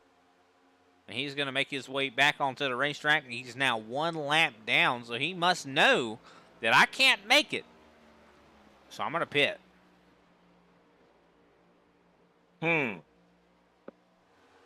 Now that's an interesting scenario. John Mullins also down pit road. Green flag pit stops unexpectedly kicking off right now, Big Al. I don't know if they're unexpected or not, but I definitely say that they're it's interesting and looks like Mullins is going to miss his pit stall, so he's going to have to back up. That's definitely not going to bode well for him. It seems like Mullins is even taking tires. Waste not, want not, I guess.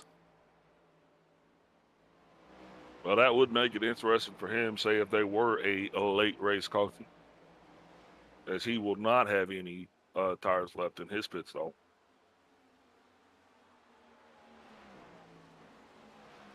Yeah, I feel like if a late race caution comes out for him, he is done. That is it. I mean, we saw how important that was. Look at the 60. Andrew, I do believe, Bedrossian going to be taking a trip down pit road. So pit road, quite active. Yeah, Bedrossian's still 2 laps down, though. So, I mean, obviously he is not going to be a factor right here. Definitely will not be. Here we see Derek Jacobs, though, side by side with Kenny Powell, battling on the racing surface. Kenny Powell looks like he's going to easily get by. Derek Jacobs going to take over the 4th position. Now Jacobs going to have to fight with Brian Johnson. Of course, you see a little bit of right side damage on Johnson's machine, but it does not look like it's affecting his machine too much.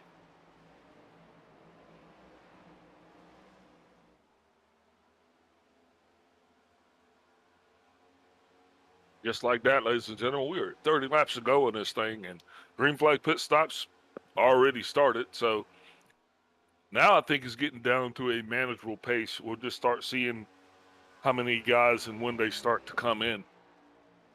Matt DeCiani will probably be driving a lot of those decisions, as he is your current leader. He's had himself a lead of some 1.6 seconds over the second place car of Robert Pattingill. And right now he is 20 laps into his stint. Of course, the guys that actually pitted, a couple laps later under that caution, waited a little bit to top off on gas. Josh Schaffner, Kenny Powell, 18 laps into their run right now. Actually, soon to be 19. So thinking about that, I mean, we're now, I do believe, 28 laps to go in this race. The math, these guys have got to start saving, Big Al. Do you think they're doing that? You don't start saving. You would have had to start saving a long time ago. So if that was their strategy, they would have already. You got to enact that like lap 2. You can't get to lap 30 and then say, okay, I'm gonna start conserving now. That's a good point. Yeah. So I if don't that think was Kenny what- Powell's saving. I mean, just the way he's been trying to pass people.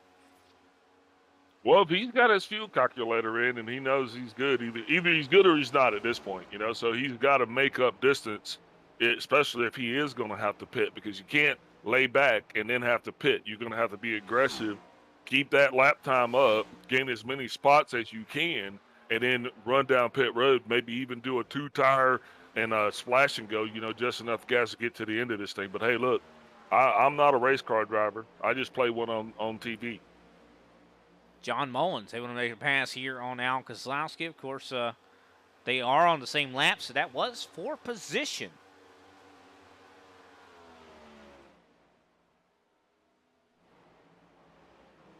So this is definitely when I get the most excited, because I think that these kind of races, when you have, fuel be the deciding factor of a race, I think that's the most exciting racing you can ask for. Yeah, I love numbers. Yeah, so as long as nobody finds himself wrecking. To spoil it all, right? Because that's what you don't want to see. And if a caution were to come out right now, that would change a lot of people's strategies. Yeah, I don't think anybody, especially the guys that have already taken tires, that definitely would change their strategy. But I think everyone, if a caution came out right now, they would all pit, take that last set. But then again, you could have that one that decides not to take that last set. And if another caution comes out after that, then they're probably going to win the race, Well, I think DeCiano is definitely going to try to stay out as long as he can, because, his issue is going to come down to fuel. And the longer you stay out, it's not an issue of tires. It's an issue of fuel. You understand what I'm saying? I definitely understand what you're saying here. If you pit now, you take 4 tires of fuel. The 10 more laps, I think you just get Especially gas. with the tire wear we've seen so far. Oh, and look at that. I mean, you can even see it on your screen right now, ladies and gentlemen. John Mullins driving right by these guys like they're standing still on the new tires. Yeah, just like that, Kenny Powell is actually caught up to Josh Hoffner, DeCiani down pit road. who is being shown as your leader. He was your leader, now has decided to take the risk of all risks. He is down pit road, and he is taking tires. At least taking right sides. And that will be his last set. Josh Schaffner now out in the lead. And I do believe we have 23 laps to go. Now remember, Schaffner was one of those guys that toyed with it and stayed out. So him and Powell, these guys they're still kind of doing what they got to do. It's just going to be, it's going to come down to fuel. Have they saved enough? Have they been saving it all? I mean, I think at a track like this, how momentum-based it is, that makes it increasingly harder to save, wouldn't you say? Oh, yeah, absolutely.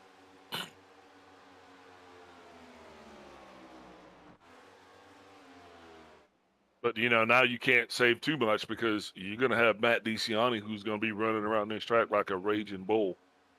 Fast as, just like what we saw with Jason Baker, on Thursday. Matt DeCiani going to look like that. I mean, he's going to be much faster, multiple seconds even faster than these guys, and he's going to catch up on them. Even if they're 30 seconds ahead, he's still probably going to be able to catch them. Yeah, that is absolutely correct. As a matter of fact, here he comes now, going to be unlapping himself. If you just look at how fast he is rolling around these guys, I think that's going to inspire some people to take tires. I mean, even if Josh Schaffner kind of even got in his way, but there's nothing you can even do to defend a guy on new tires like that. I mean, you could try to be, in the way as much as you want, but it's not going to work. because they have the tires to actually maneuver.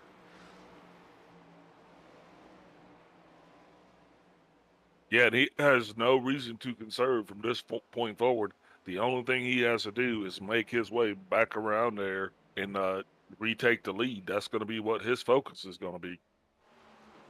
Now, of course, if he does drive his car very, very hard, he still could plateau or burn those things up. We talked about it before. You even mentioned it yourself.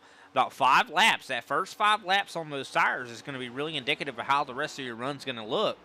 Has DeCiani taken that into account? Yeah, he has, and he also has that the first and the second stage to show him just how fast and how hard he can push that. And so with that information, I think he knows exactly what he's got to do to win this thing. You know, he's already come up short once this week. I don't think he wants to be a repeat offender.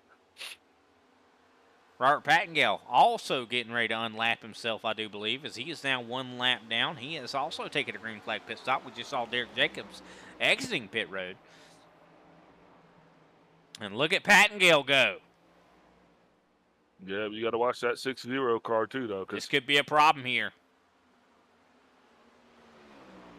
You got 3 different scenarios right there racing for the position on the track. Definitely could go poorly. That is for sure.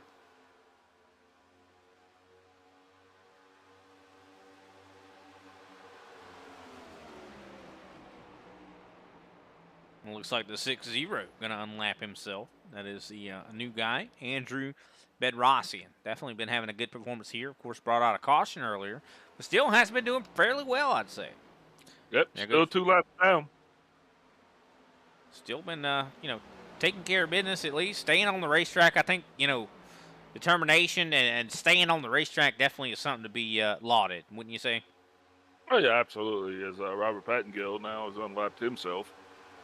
And he is going to be trying to run on back around to have potentially his best race finish of the season.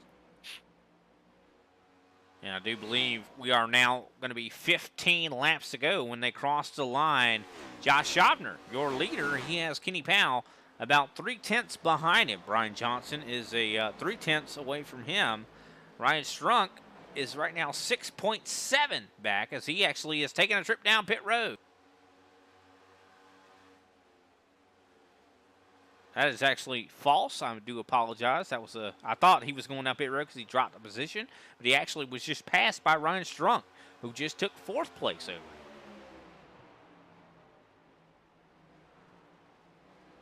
That's what I get for trying to think I know what I'm talking about, Big Al. You talking about Jose Acosta? No, I was saying it. I was talking about both of them. I got you. Ron Trunk just passed Jose Acosta. That is for sure. And Matt DeCiani, he's still on his charge, man, and he is running, significantly faster than Schaffner and crew. But he's still going to have to get by those guys once he gets to them. And right now he is actually 18 seconds behind the leader, Josh Schaffner.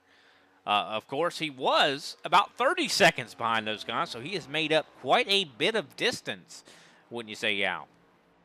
Yeah, and he's going to continue as Matt DeCiani is running 31.538, and those guys are running in the 33. So it's really just a matter of time before he catches them. And I think if they're going to pit, they got to pit. If they're not going to pit, well, Kenny Powell just getting passed for the 2nd position. It looks like Brian Johnson going to move his way up to that.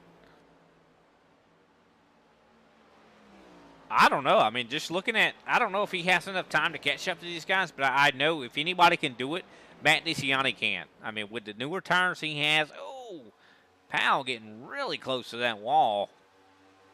Looked like he got a little tight on the exit there. I think tires are really something that these guys are really worried about. I mean, think about this, Big Al. This is the longest run these guys have had to do all night long. Yeah, absolutely. This is what you wanted, though. You wanted that long green flag run. And then, unless there's a caution that comes out, because think about it. If a caution comes out, there's going to be quite a few guys that are going to be in a pretty good position. It's going to be quite a few guys that are in a very bad position, too. I mean, that would put Matt DeCiani in a bad position. I mean, everybody that still has a set of tires left, yes, that is going to be a great position that they're going to be in. As now, I do believe we have 10 laps to go, Big Al. This is when the money starts getting traded. This is when the bets start getting made. Well, Brian, looks like you're on your own, but I'm going to go get me a sandwich. I'm on my own? You're not making any bets, I guess, on who's going to win this thing. Yeah, I got no bets there. As a matter of fact, I just put my billfold in the car. Heard that.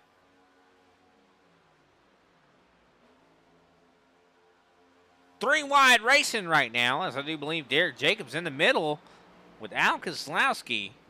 I do believe Gary Adamson's right there, so Derek Jacobs going to be able to work his way back up into the top 10 after his green flag pit stop. Yeah, something happened with Kozlowski. I mean, he went from running up in second place to, like, really off the pace here, so not sure what happened to that guy. Yeah, definitely his camp not having the best night here so far here tonight. But even if Josh Schaffner can make it to the end, I tell you what, Brian Johnson is sniffing at the back end of that race car. Only a half a second separate those two.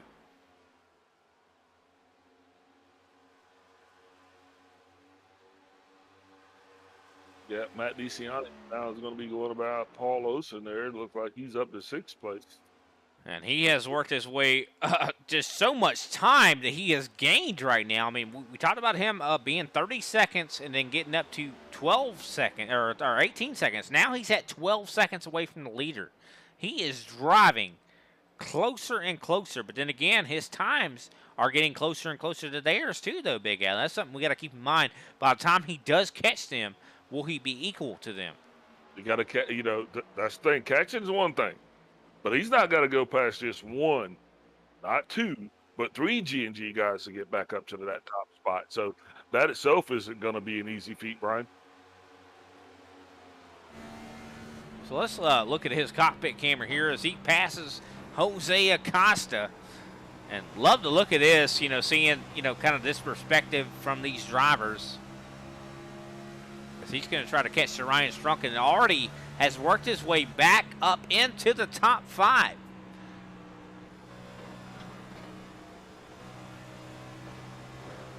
To make it easy workers, huh? But even with the newer tires, you can tell he's having to lift a lot going into these corners. You can even hear it on the audio here. Well, it gets tight once you're trying to turn, and she just wants to slide up on you. You have to arc that thing the right way. Well, guess what, Big Al? It is now 5 laps to go. I don't think he's got enough time. He's still 10 seconds away from Josh Schaffner and Brian Johnson. But the question is, do they have enough gas? Just like that, Al Kozlowski is marching back through the field like a man on a mission. And he's going to roll by DeCiani. Now Jacobs trying to unlap himself here. Man, DeCiani has got himself in a G&G stew. I mean, he's got G&G guys all around him. That he does, as he just gets around Greg Wyszynski there. Wyszynski's been having a rough night. That's one I feel terrible for there. 27 laps down, but he is still out there trying his best. Yeah, Powell's really starting to slip now. As Schaffner is continually to make his way around there. I think these guys are going to have enough fuel to make it. Brian, looks like it's going to be close still, though. I mean, they are now 45 laps into this run. Yeah, that is the fuel window. I thought we saw guys make it 50 laps easy on Thursday. Well, I mean, that was with cautions being introduced. It's going to be curious. Definitely curious. I don't know if it's going to work. But could be a possibility, Big Al. I mean, you're right. These guys, it could be possible. But guess what? I do believe now we have 3 laps to go. 2 laps to go, actually. I'm sorry, my ladies and gentlemen. We can pull it off. That'll be a G&G 1, 2, 3. With Josh Schaffner going to victory lane, if they didn't think it was possible, I don't think they would have tried it. I don't know, though. I mean, I think that would be your risk it for the biscuit of the night, wouldn't it say, Big Al? I think Josh Schaffner definitely does qualify for a big old plate of biscuits.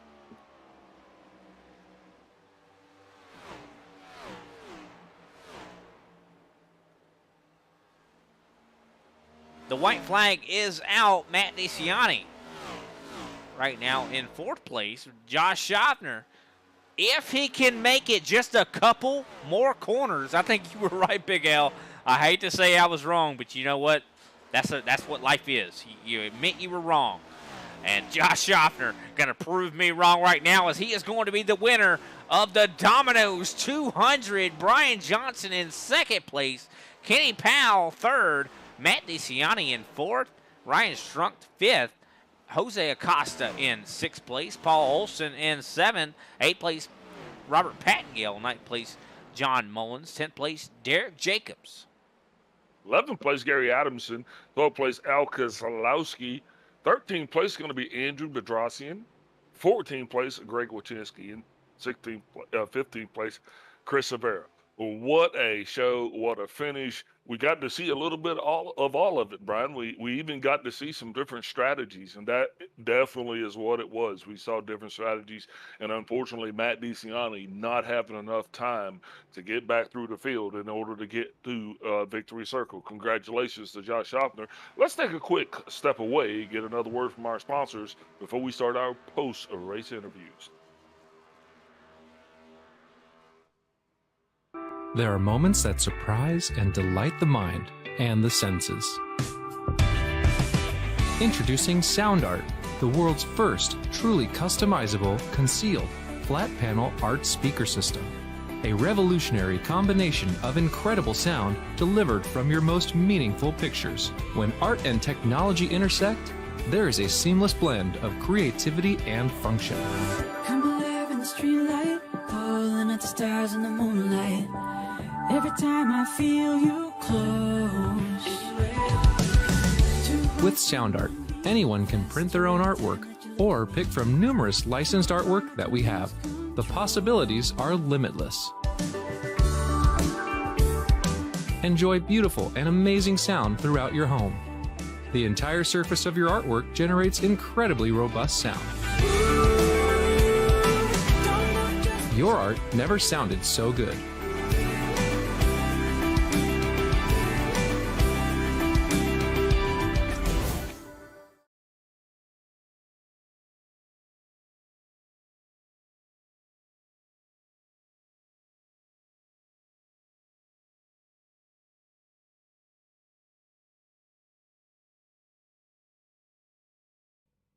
And we are back, ladies and gentlemen. What a spectacular race that was here tonight. Of course, now we are kicking off the post-race show. I do believe we have our 3rd place finisher. Glad to see him up here in the podium. Kenny Powell, how are you feeling after tonight's race? Whew, tired. Well, I bet so, man. I mean, it looked like you fought hard. I would say, my first question is going to be, how did you guys make it to the end on gas? Well, we knew when that caution came out that it was definitely going to be a stretch. It was a little bit too soon. It was like 2 laps too soon. But we, as a team, decided that we were going to stop and pit and top off and stretch it and drive it like we had to make it. And it was a mental game. It was a lot less of a driver's game. It was a mental game of making sure that we had enough fuel to make it. So, like, what were some of the actual strategies, to actually save that gas? Like, what were you doing?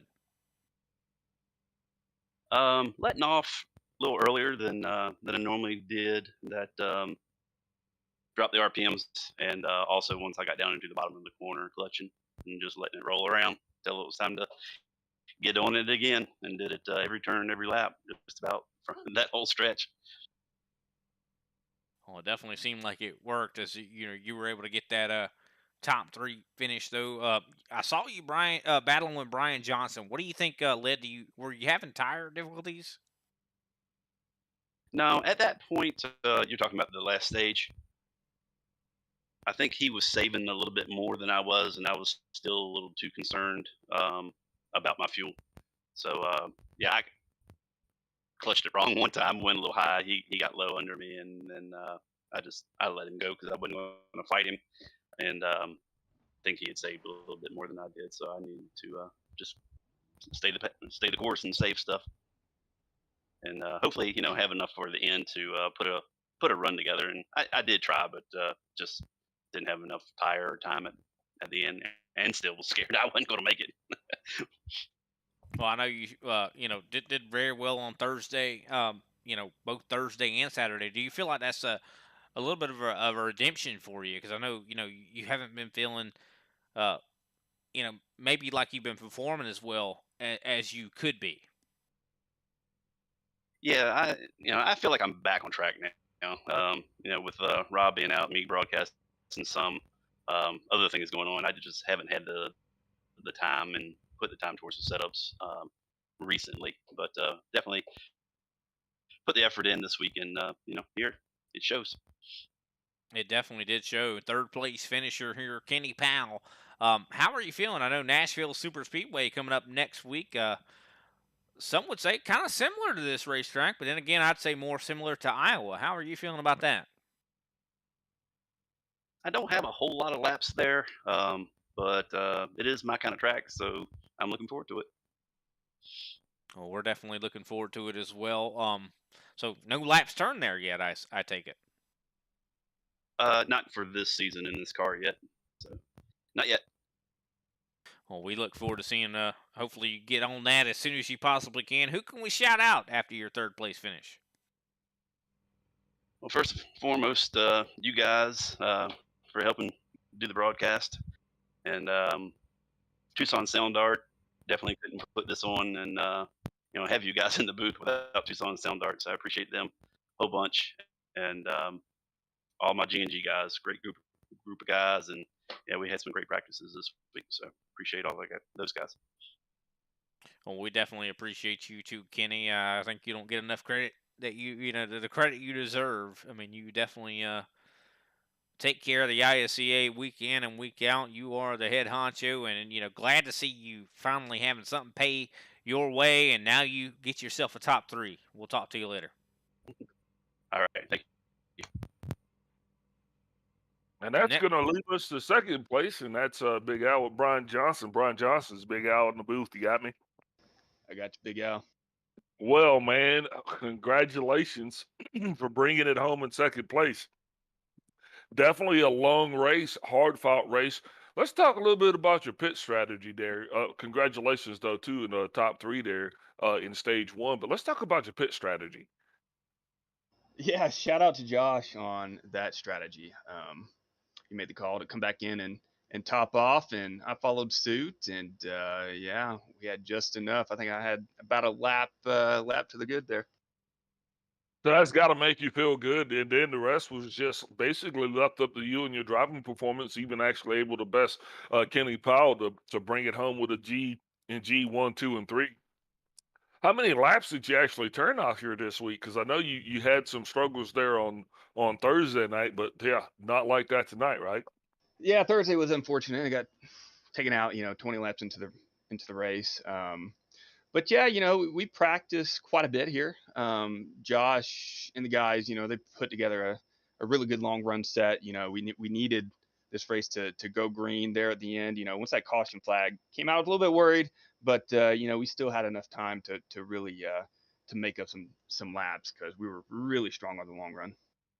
Yeah, it definitely, you guys were strong, and as that race progressed on, it looked like it was definitely going to be you guys. Did you ever think you had maybe enough pace to catch and pass Schaffner, or were you just content for a second place finish?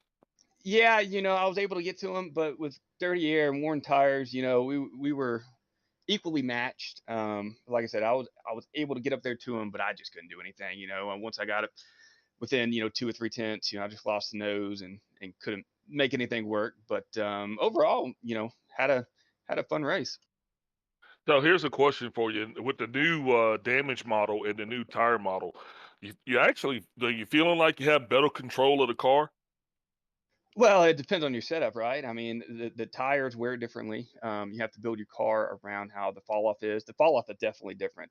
It definitely makes for fun racing on on long runs. But yeah, you can definitely feel a difference with this new tire model.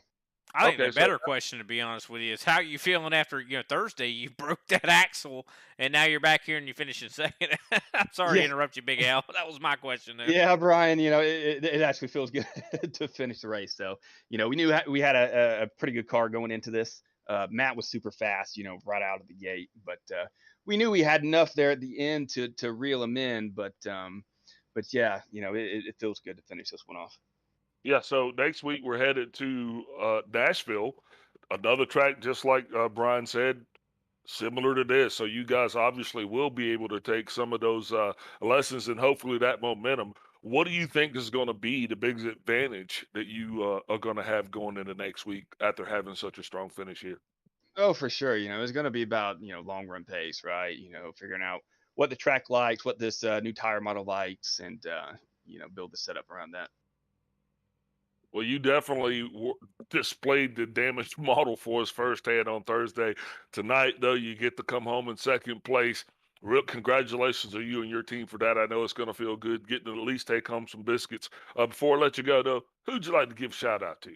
Yeah, shout out to Tucson Sound Art. You guys up in the booth. You guys do an awesome job every week. You, Brian, and Big Al, Kenny for putting this on. It's always a good time, and also the guys back in the shop at G&G Racing put together a good car this week and made it a lot of fun. And shout out to Josh on the win. Hey, Roger that, sir. Enjoy that second place victory, and we'll hopefully talk to you in the on the podium next week as well. Have a good evening. Thanks, Al. Next up, going to be the man himself, the man who claims victory here tonight with a bold decision that helped out G&G to finish in the 1, 2, 3 positions. I mean, man, Josh, that corn machine. I asked you before the race, I do believe, are you going to win this thing? You going to bring that corn machine to victory lane? And you weren't sure, but now it seems like pretty sure now as you claim a victory for Pioneer. Yeah, it really a great night for all of G&G, and I don't know if any three of us had enough for Matt if it just played out. It would have been fun to see if it played out with green flag pit stops. We really built our car for the long run, but I felt like he'd maybe made some gains on the long run from Thursday, and but no, we just we maybe maybe we didn't quite have enough speed, so we talked strategy, and it's like, well, if this thing goes green, we got the long run pace. I think we can save the fuel, so we topped off, and yeah, it just turned out the race stayed green and turned out to be the winning move. But yeah, just a great strategy call by our team, and it was great to see G&G come home 1, 2, 3, and great to get the Pioneer Punish soybean Chevy Camaro back in victory lane. Yeah, definitely glad to see that machine back in victory lane, man. You definitely put on a heck of a show out there for sure. You mentioned pit strategy and having to save gas. What did that mean? What were you doing to save gas? Yeah, obviously it all started. We had to top off. Without the top off, I think it would have been really difficult. And Matt might have had enough time to catch up if we would have had to save that much. And then from there, we knew we had to start basically from lap one of that last run. And yeah, I think we had that stint ended up being like 48 laps, which, under normal circumstances, we could maybe run like 44.45 if we were running wide out. So yeah, just off the throttle early. I think we're all clutching it into 1 and into 3 for probably, I would have to say probably 40, maybe 38 of those 48 laps. We clutched it on both ends of the speedway and were able to save enough to make it home. And what a beautiful thing you did here tonight. Definitely great to see, you able to get that victory, and fighting off Brian Johnson. I mean, Johnson was right there behind you. Were you worried that maybe some of your G&G teammates were going to get a little greedy? Yeah, Brian was he had pretty good pace there towards the end, and we kind of all just ran the same pace there most of the race that last run, and he definitely was closing it down, and I was getting a little free. I actually think maybe that early off the throttle and clutching it. I think I saved quite a bit of right front. I'll have to look at the end here, and by naturally the car loosened up a little bit, but no, we were able to to hold them off there. And I knew dirty air and old tires, like you mentioned, it's just so tough when the tires get wore and you're kind of equal stuff, and the dirty air just took over, and we were able to power it home for a victory on Saturday night, which was awesome. You guys definitely had a great long run potential there. I mean, but tire wear, compared to this, I don't think we've ever seen tire wear be this much. So, I mean, is it the new tire model? Do you think this kind of impacting the way these cars are, wearing? Yeah, probably twofold. The tire model played a role. It'll be interesting just to see the tire model play out here as we get to some other tracks. And obviously, this is a pretty wore out speedway. Even without the new tire model, I thought tire fall off would be pretty big here, and it turned out to be that way. Maybe a little bigger than we thought. I mean, we were probably falling off all of 2 seconds over a run, which that's as much fall off as we've seen any place, especially at a mile and a half. Yeah, definitely seemed like it was definitely a big factor. Well, we definitely appreciate your time, man. I mean, another big, probably a place that's going to have quite a bit of tire fall off next week, Nashville Super Speedway. How are you feeling about that? I'm looking forward to it. Ran well there last year on Thursday night. First time I'd ever been there, but the first thing that I thought about going back to there is it's heavy braking. That's one thing that last year maybe caught me off guard. I just could not believe the amount of brake you got to use to get the car slowed down to get through those tight turns. And it's going to be a track where you got to be really good under braking. It's here we had a lot of off throttle time, but not braking. There we're going to be off the throttle a long time with heavy braking, and that'll be something we'll have to work on. And fun track. Looking forward to getting there. Haven't turned no laps in the next gen car, so we'll get to work on that here before Thursday and see what we got. Well, we definitely wish you the best of luck, man. Glad to see that corn machine up there in Victory Lane. I mean, you said last time, I was talking to you, you said if you want to race, you'd eat some corn for the camera. Luckily, we don't have any cameras for you. I got my webcam. I'm just waiting for you guys to get her set up. It'd be pretty cool. So maybe in time. You don't threaten me with a good time. But who you want to shout out tonight after your victory here at Chicagoland? Yeah, got to thank ISCA, Kenny Powell, Tucson Sound Art, Brian Allen, the booth, Rob behind the scenes, just all that hard work that's done week in, week out. And I got to thank everyone at G&G this week. We really worked hard on this set as a team, and the whole team I thought ran well this week, and it really showed. And something as we get into the season, hopefully we can continue to find some things in these cars. We've had some good speed, and hopefully we can continue to build momentum, and hopefully a bunch of our drivers get to victory lane here in season 3. Well, we definitely hope so. That is your winner here tonight, Josh Schaffner, able to bring home the win here in the first race here of the Tucson Sound Art Cup Series. Of course, the Super Cup Series still ongoing. Chris Rivera still should be in the points lead, but with that, I do believe we are going to take conclude the race here tonight, unless Big Al has something else he wants to say about tonight's race. Hey, just want to give a shout out once again to all of our sponsors, Brian. The Tucson Sound Art Cup. Thank those guys for coming out here and helping us put on a great presentation. And man, thank you for making me look good. I don't know if I should take that as a compliment or insult, but either way, that is the end of our broadcast here tonight. We appreciate everybody out there tuning in. Make sure you like and subscribe to the ISCA Racing YouTube. Also, make sure you follow us on Facebook and on Twitch. And thanks, everybody, for watching. Tune in on, I do believe, next Thursday, 9:30 p.m. Eastern Standard Time. We will be broadcasting the Nashville Super Speedway for the Butt Kicker Cup and Super Cup Series. So tune in then.